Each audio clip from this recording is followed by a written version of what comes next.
let's go back in time to January 26, 2020. And so January 26, 2020, Kobe Bryant, the basketball phenom, dies in this dramatic, fiery crash. And, he was a cultural icon, so most people kind of knew who he was through like commercials and stuff. Most people who have like a mainstream perspective. And then let's say people who are basketball fans have a particular interest in Kobe Bryant because of just his legacy. Now, I was intrigued because of the nature of his crash. Whenever you see something like celebrity, like happening in a very grand way, and particularly an unusual way, which is easy to imagine, like a helicopter crash, like immediately, like these are big pictures of the imagination, like that's a thing. And it also kind of coincided with another, what always has been a touch point in my mind, another big ritual, which was the death of Whitney Houston. She died very close to where Kobe's crash was, which was in Southern California. She died in a hotel in Beverly Hills, but she drowned in a bathtub. So like this idea of drowning in a bathtub, like that's a big deal. These are all like powerful ways of manipulating imagination, consciousness. So that immediately it clicked my awareness. And there was another event which was very similar in the past, with another famous helicopter crash, the only one that I knew of, and that also had to do with a celebrity, kind of a celebrity. He was a politician, John Hines of the Hines family fortune, and he died in a helicopter crash, and his helicopter exploded midair and rained down pieces of helicopter onto an elementary school playground as children were outside playing. Like talk about like images which they're putting into the collective consciousness. Like that happened. And where did that happen? That happened at Lower Merion Elementary School. That is in the suburbs of Philadelphia. And the reason why I made this connection was two reasons. One was like helicopter crash. It's not a common thing, but and John Hines is from a Skull and Bones family. But more interestingly, Kobe Bryant, who is arguably, and I say arguably, like people argue about this, was he the greatest basketball player of all times? Like people go back and forth, they argue about that shit in barbershops and street corners and like in bars, but what they don't argue about, where everyone's in agreement, is that Kobe Bryant was the greatest high school basketball player to ever live. When he was in high school, he was the most dominant high school basketball player. And where did he play high school basketball? But at Lower Merion Township. His Lower Merion High School was right next door to Lower Merion Elementary School. So we had this link, like I saw this link and I quickly did all of this like research, like it just unfolds like effortless in front of me, where I can see all of the markings of a Cabalistic sacrifice. Like there are Cabalistic ties, like very, very deep into Kobe Bryant and why he was there, and Skull and Bones.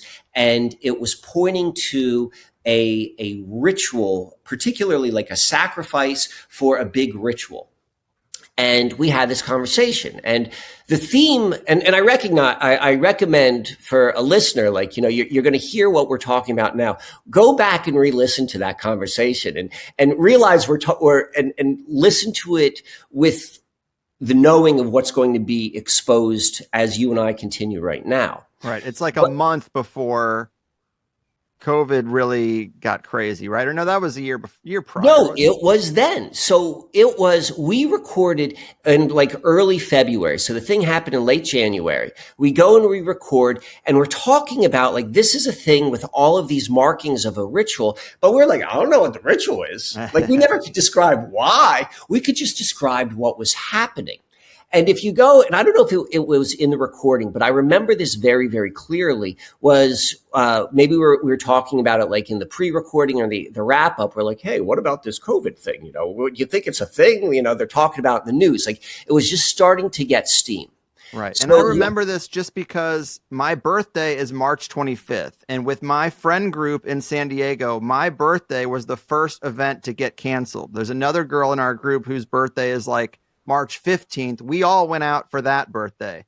So in my head, it's very easy to remember, like, when did COVID get serious? When did it become something different from the swine flu or the bird flu? And there were actual people afraid to get together right around March 20th. So yeah, this is basically 30 days before we could say this isn't just another random news story. This is actually a real world thing that's going to affect our lives. right. And when we did the recording, we were naive. Like it's funny. Like it was before anything, before the world changed through COVID. And we're kind of talking about it. And the nature of this program, is like, kind of like topical conspiracy.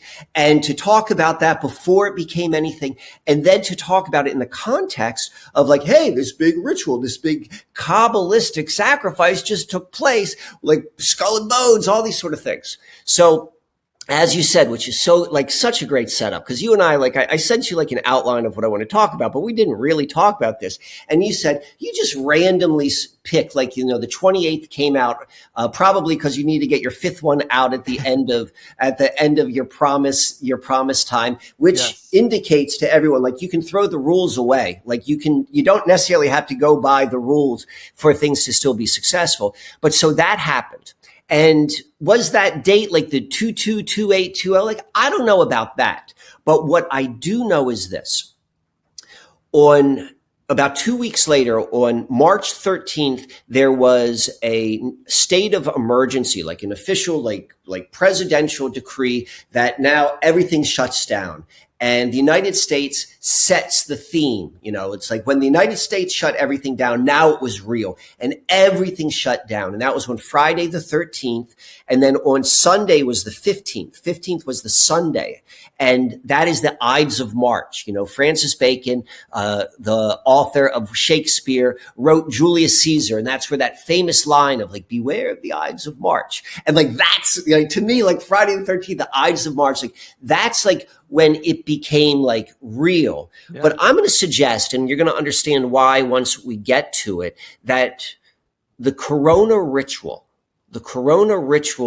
began in earnest. The esoteric ritual began in earnest on the release date of 12/28, which was fueled.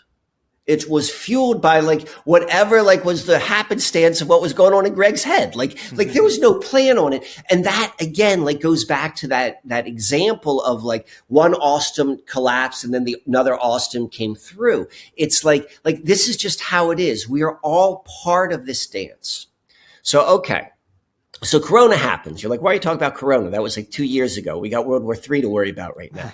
Just everyone like, let's just calm down. Just like, this is one of the most important things which they don't want us to do. Like, just relax. We're going to take it like, they do everything to get us not to be still. So we're going to get to it. The Corona, like it came and it went. And maybe we'll discuss about like what actually happened in terms of culture, what did change, what didn't change, all of these sort of things.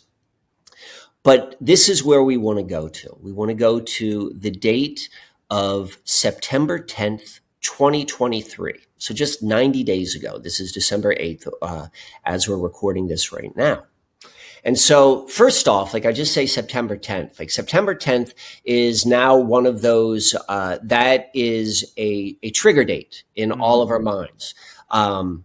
September 12th doesn't quite have the same effect. September 11th obviously does, but September 10th definitely, like in the same way that December 24th implies Christmas in a way that December 26th does not, September 10th like has a charge to it. Yeah. But what happened, that's just like kind of in the background. This is like part of the setting of the table.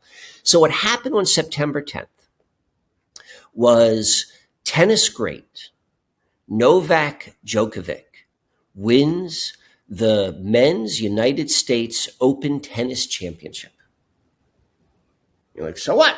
So what? Like, what's the big deal? World War III, we got all this sort of stuff. You talk about tennis. I'm like, okay, let's really like unpack here, really, because this is like, it's in the details. Like part of the joy of being able to unpack and to see what's happening all around us is to see this grand spectacle, which we're all part of. Can you believe it, people? A video clip and a peek into how that sweet THC sausage is made. For some people, I'm sure it's nice to put a face to the name, so I started making clips that are a little more YouTube friendly than the full show tends to be. Get the full show on any podcasting platform. I prefer to keep it audio only, so we have a more decentralized distribution for a controversial show, and also so I can edit out the ums and ahs and barking dogs and all the things that happen when a person records in their home environment. And then if you really like the show, you can sign up for THC Plus, and instead of 1 hour interviews, you get the full 2 hour interview for just $8. I think that's a better deal, more of a win-win than asking you to support the show by booking a therapy session or buying generic Viagra. It's getting weird out there, folks. So just go to the highersidechats.com or click the link at the top of any set of show notes, and all your wildest dreams will come true. All right? All right. The Higherside Chat Show.